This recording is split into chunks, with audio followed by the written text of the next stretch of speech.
Dear student children and parents, ఇది placement సిరీస్లోని video 9.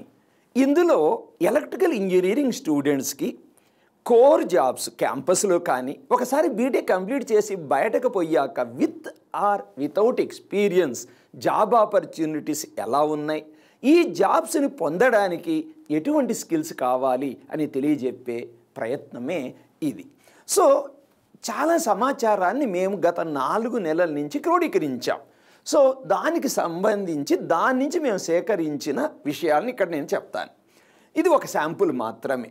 For example ఎల్ఎన్టీలో డిజైన్ ఇంజనీర్ పోస్టుకి ఫ్రెషర్స్ని అడిగారు. రిక్వైర్మెంట్ చూడండి, embedded system PCB design. Synergy Controls electrical design engineer fresher PCB designing. TCS component engineer, ఇది pure software job కాదు, ఫ్రెషర్కి అవకాశం ఇచ్చారు. Basic electrical knowledge and Excel. అదేవిధంగా విత్ సమ్ ఎక్స్పీరియన్స్ కూడా కొన్ని పోస్టులు ఉన్నాయి. లాస్ట్లో చూడండి, through GATE training engineers or management trainees అనేక కంపెనీలు, పవర్ గ్రిడ్, ఎన్టీపీసీ, ఇలా అనేక. మన ఓల్డ్ స్టూడెంట్ ఒక అబ్బాయి పవర్ గ్రిడ్లో గతంలో 18 lakh ప్యాకేజ్ తోటి గేట్ స్కోర్ ద్వారా జాబ్ పొందాడు. నేను ఏం చెప్పదలుచుకున్నానంటే, మీరు గనక గేట్ ప్రిపరేషన్ సీరియస్గా చేస్తే అనేక కోర్ సబ్జెక్ట్స్ మీద కమాండ్ వస్తుంది. మంచి గేట్ స్కోర్ సాధిస్తే పబ్లిక్ సెక్టర్ అండర్టేకింగ్స్లో కూడా జాబ్స్ వస్తాయి. సో ఈ గేట్ ద్వారా ఆపర్చునిటీస్ ఎలా ఉన్నాయో ఈ నెక్స్ట్ స్లైడ్ చూద్దాం. చూడండి, ఇక్కడ అన్ని బ్రాంచ్ల గురించి ఇచ్చాను. గేట్ 23 ఎగ్జామినేషన్ ద్వారా ఏ విధంగా పిఎస్యూస్ పబ్లిక్ సెక్టర్ అండర్టేకింగ్స్లో జాబ్స్ లభించాయి.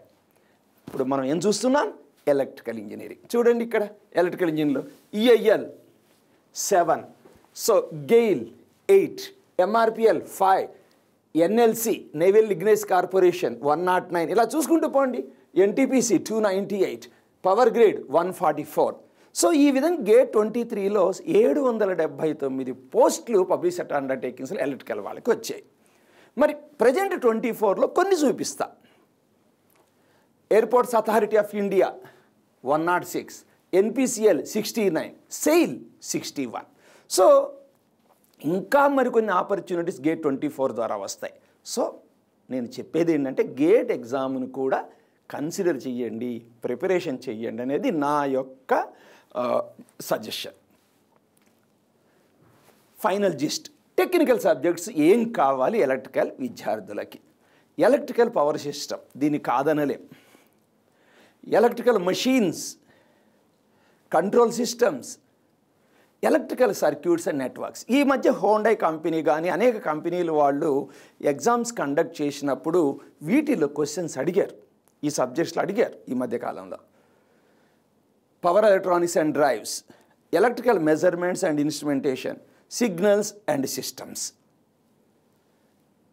సాఫ్ట్వేర్ స్కిల్స్, ఎలక్ట్రికల్ ఆటోక్యాడ్ అనేది ప్రతి బ్రాంచ్కి, మెకానికల్ వాళ్ళకు ఉంటుంది, సివిల్కి ఉంటుంది. ఇది ఎలక్ట్రికల్ ఆటోక్యాడ్ అండ్ డ్రాయింగ్ తప్పదు అది.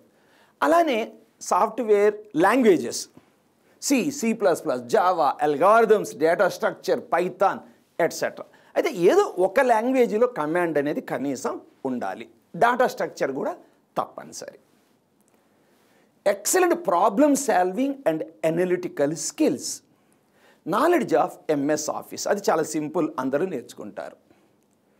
Technical skills, interest in embedded hardware, embedded software, IoT, internet of things, AWS, Azure, mobile app development, iOS, Android, వీటన్నిటిలో కూడా ఏసీ ఇంజనీరింగ్ కాలేజీలో సర్టిఫికేషన్స్ కానీ కోర్సెస్ కానీ చేయిస్తూ ఉంటాం. High level scripting skills like Python, Perl, shell scripting, knowledge of automation, tool building and test automation frameworks, వీటన్నిటి మీద మీకు కాలేజీలో ఏసీ కాలేజీలో అవగాహన ఇప్పిస్తుంటాం. సాఫ్ట్ స్కిల్స్, ఇది నెగ్లెక్ట్ చేయకూడదు, ఇది కంపల్సరీ. ఎక్సలెంట్ ఆర్గనైజేషన్ స్కిల్స్ అంటే లీడర్షిప్ బిహేవియర్ కానివ్వండి, 10 మందిలో ఎలా 10 మందితో ఎలా వర్క్ చేయాలి, 10 మందిలో ఎలా వర్క్ చేయాలి. Writing skills, report writing, technical writing అంటారు. English language communication skills, of course bodies language also matters. Aptitude and reasoning, this last but not least, but aptitude reasoning లేకుండా ఏ జాబ్ కూడా రాదు. Even state government engineering services కానీ జెన్కోలో కూడా వీటిల్లో questions అడుగుతారు. All the best.